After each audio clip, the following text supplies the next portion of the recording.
Hey, hi everybody.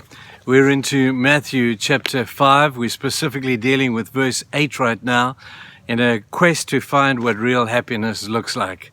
God has an idea of what that should be. God says to us at verse 8, happy are the humble and happy are the pure in heart. Purity of heart is a key to understanding happiness. But the beauty of purity of heart is found in the beauty of the promise that goes with that particular characteristic. It says this, verse 8, blessed are the pure in heart, for they shall see God. Man, that is awesome, isn't it? Anybody here not want to see God? Man, I can't wait to see God. I want to know what he's like. I want to experience him for who he is, not just in my mind or in my imagination or even through the beautiful word of God. We're going to see him personally. But that's one day. What about now? I want to suggest to you, and I don't think I'm stretching it too far, that the pure in heart will see God in everything in this life. The pure in heart are going to see God in the storms of life. They're going to see why God has brought these storms across them. The pure in heart are going to see God in the midst of trials and tribulations. The first thing they're going to be looking for when they hit those things is they're going to be saying, where's God in all of this? And God has such an amazing, unique way to reveal himself to us at the point of our lowest moments. The pure in heart are going to see God in so many other different ways. The pure in heart are going to see God in death itself. The process of death is a scary one, I understand that. But at the end of the day, we're going to see God in the way that we die. As sad as that may sound, I've got to tell you, it's a glorious thought. We're going to see God in all of that as well. We're going to see God in the tears of life. The pure in heart understand how to manage pain and sadness and bereavement and all those devastating things that come across. The pure in heart find happiness in finding God in those situations.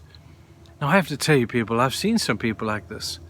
I've seen people who've been able to say in the midst of their pain and their tears and their trauma, and sometimes even as they face death, I've seen the pure in heart see God even in those things. I see people in the pure in heart category who see God in the storms of life, in the trials of life, in the tears of life, because God is a way of revealing himself in those situations. I think of Mary in the garden, grieving like crazy that she had lost Jesus. And through her tears, Jesus revealed himself to her, just by calling her name, saying, Mary. And through her tears, Jesus revealed himself as God to her. Even through her veil of tears, she saw God. I see Peter on the storms of life, and the storm going up and down and throwing the boat every which way, and it looked like hopelessness, except for Peter. Peter saw Jesus out of the hopelessness of the situation, and he saw Jesus walking on the waters. The others saw him, but they didn't react to him the way that possibly they could have. I'm sure they have regrets about that today. But Jesus was seen by Peter even in the midst of the storms of life. Maybe today we need to look at life differently. We need to stop searching for this blessed happiness that we're looking for somewhere else and find blessed happiness in the Lord himself. And we will see God, and it's reserved for the pure in heart. You'll see God in everything. Every situation we will find has been ordained by him.